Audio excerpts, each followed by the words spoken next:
So liberals and conservatives are not merely polar opposites. They are not just two equal sides of the coin. There's a clear directionality there. Society never stands still, it's always evolving. No one culture, race, or group has a monopoly on democracy or evolution. We have a lot more in common than we often realize. World happiness is rising. Keep that in mind. Keep in mind that your values are not true or original in any sense, and that many of your justifications for your values and your worldview are really just self-biased and self-deceived.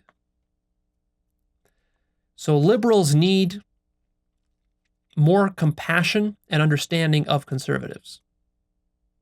Things like racism, homophobia, transphobia, sexism, xenophobia, nationalism, authoritarianism are not simply moral failings.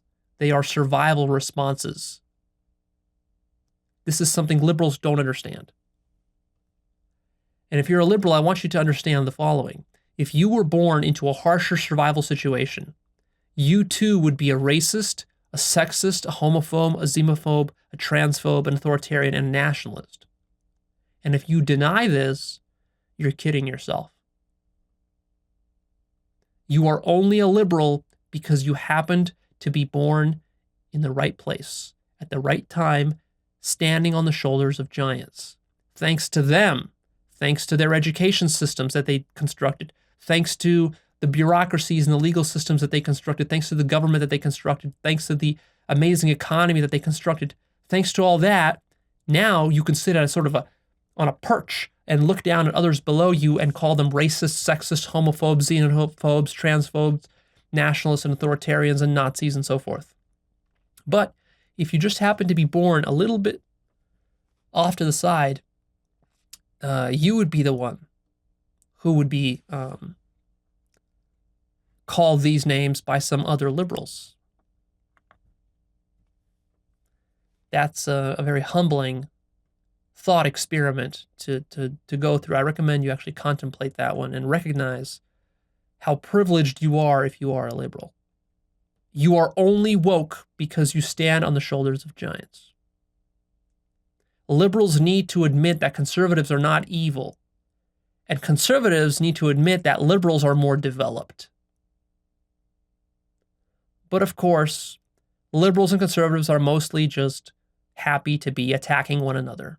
Liberals love to attack conservatives as brutes and as hypocrites and barbarians. And then conservatives love to attack liberals as being airy-fairy and woo-woo and, unrealistic. And in this game, this name-calling game, it turns into sort of a mud wrestling contest. This stalls our further development forward. The difficulty of seeing social evolution is that it doesn't happen precisely until the current generation dies off.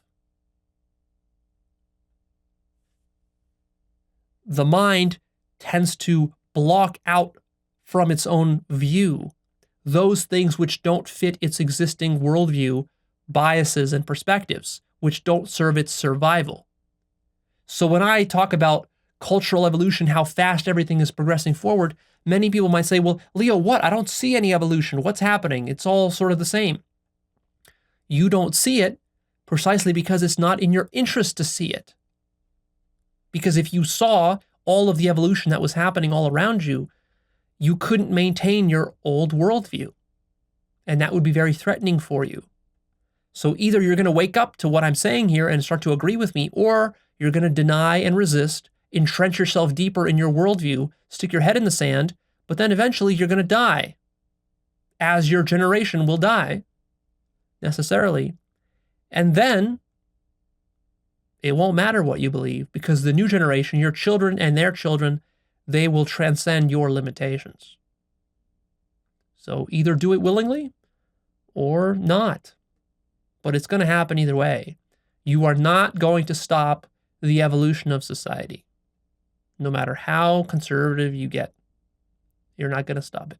You can only retard it. for a short while, but eventually you're going to lose. So my question to you is, why be on the losing side of history? Why not look into the future a little bit and be more open and accommodating of the new changes that are happening in culture and society? Be more open-minded. Be more willing to learn and adopt trends that are coming to you in future generations. Listen to younger generations than you, rather than just acting arrogant and thinking that you've got it all figured out. The reason many people don't see cultural evolution is because it doesn't suit their survival to see it.